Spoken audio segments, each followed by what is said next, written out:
orangayım ya ayvan mı saray mı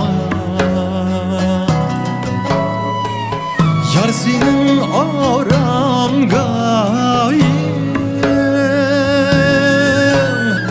ya ayvan mı saray mı 15 günlük ay bulup bir zendin maray mı 15 günlük ay bulup bir zendin maray mı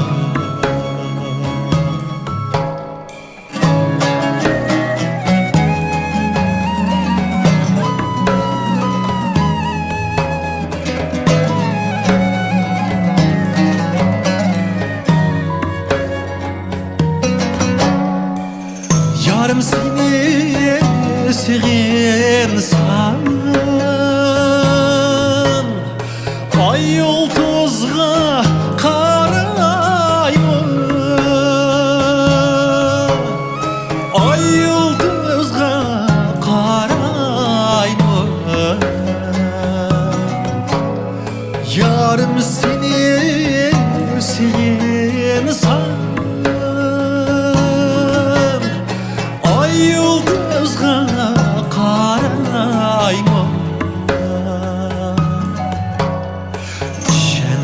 şenliysen sözümge yüreğimni yaray mı şenliysen sözümge